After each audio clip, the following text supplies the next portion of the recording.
आपण जाहीर निषेध करायचा आहे. ते जे लेकरं आहेत ते पण आपल्यासारख्यांचेच लेकरं आहेत. उद्या आपल्या लेकरावर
आज ही आपल्या गावातली आपल्या कुटुंबातली हिच्यासाठी तुम्ही कुठे रस्त्यावर येणारच की नाही?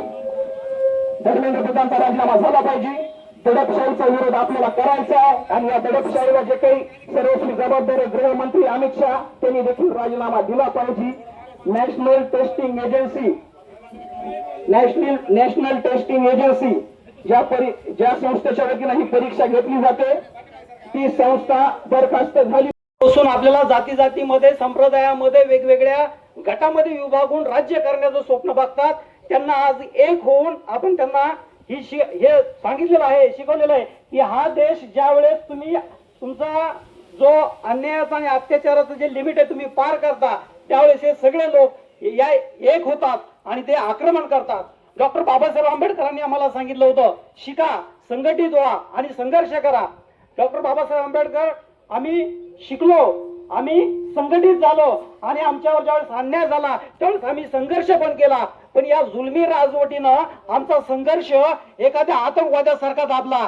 काट्यांना खिळ्या मारून आणि महिलांना मुलींना अशा पद्धतीनं मारले की यांची नैतिकता पुढे शेण खात होती का? यांना थोडी सुद्धा नैतिकता त्या ठिकाणी आपल्याला दिसत नाही.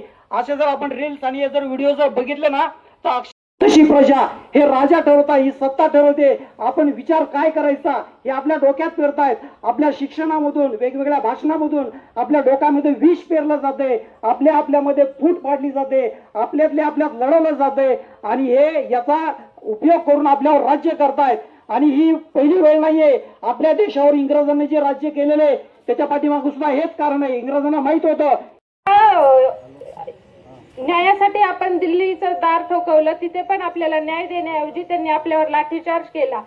असा आणि लहानपणापासून आपल्याला सांगितलं की तुम्ही you are the students of future of our country. मग असं आम्ही जर आमच्या फ्युचरसाठी जर आम्ही स्टँड घेत आहोत तर तिथं आमचा आवाज दाबण्यासाठी जर लाठीचार्ज सारख्या असल्या तुच्छ गोष्टी आमच्यावर केल्या जातात तर हा आवाज कसा दाबवण्याचा प्रयत्न करत आहेत.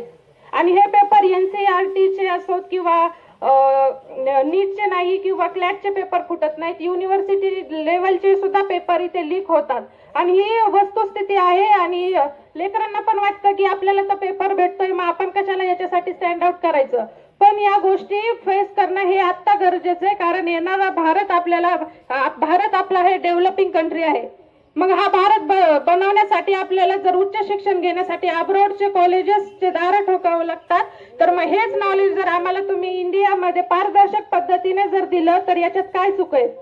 हे आम्हाला नॉलेज एक फेअर एज्युकेशनसाठी जर आम्ही तुम्हाला मागत आहोत फेअर एज्युकेशन तर तुम्ही हे देण्याऐवजी डायरेक्ट तुम्ही आमच्यावर लाठीचार्ज करता. आमच्यापर्यंत पोहोचवण्याचा आमचा आवाज ऐकण्याची जर तुमच्या क्षमता नसेल तर तुमच्या त्या गादीवर जर जी तुम्ही शपथविधी घेतली ती काहीच हे नाहीये. आणि ज्या गादीवर तुम्ही आमच्यासारखे लोक तुम्हाला बसवतात त्याच गादीच्या खाली खेचणं पण काम आम्हीच करू शकतो, हे सरकारने विसरू नये. 90च्या काळात यशवंतराव चव्हाणांनी गोरगरीब लेकरांना शिक्षणाची सोय हो म्हणून शिक्षण व्यवस्था, शाळा, कॉलेजेस कुठल्या जातीच्या कुठल्या धर्माच्या विरोधात नाहीये. हा पक्ष, हा जो मोर्चा आहे हा अन्यायाच्या विरुद्ध आहे. तुम्ही आम्हाला शाळेमध्ये जायला चांगले रस्ते करून दिले नाही. अलीकडून पलीकडे जायचं असलं तर आम्हाला या ठिकाणी नदीला पाणी आलं जाता येत नाही. 8 दिवस आमची शाळा बुडते, महिना आमची शाळा बुडते. आम्हाला चांगल्या शाळा उपलब्ध करून दिल्या नाही, खाजगी करून ठेवलं तरी आम्ही शिकतोय.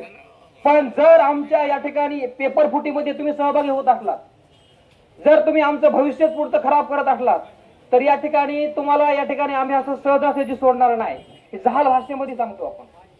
कारण की मी बघतो आता ज्या आईवडिलांना चटणीमध्ये टाकायला तेल नाही, व्याजाने कर्ज काढून या ठिकाणी 2-2, 3-3 वर्ष या ठिकाणी बाहेर त्यांना शिकवावं लागतंय आणि त्याच्या लेकराला या ठिकाणी शेवटी 2-3 रिपीट करून नीट सारखे असं घरी बसून राहावं लागतं. मग या ठिकाणी आम्ही घरी बसून राहण्यापेक्षा जेलमध्ये राहू असं या ठिकाणी मी सरकारला ठणकावून सांगतो. आणि हा कुठल्या पक्षाच्या कुठल्या जाती धर्माच्या विरोधातला मोर्चा नाही, कुठल्या पक्षाचं घेणं देणं आम्हाला काहीच नाही.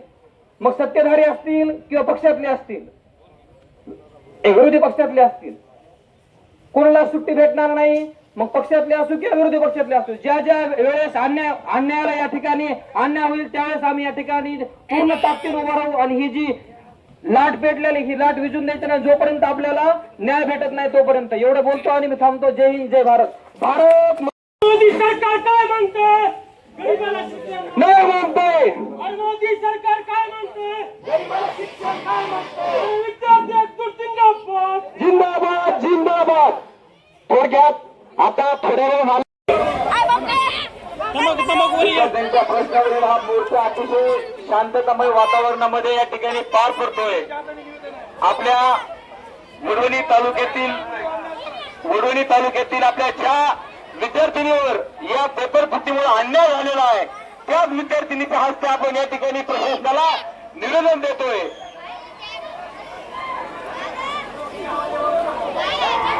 निवेदन दिल्याच्या नंतर कुणीही आपली जागा सोडायची नाही. राष्ट्रगीत होणार आहे. राष्ट्रगीत झाल्याच्या नंतर या ठिकाणी आपल्या या मोर्चाची सांगता होणार आहे.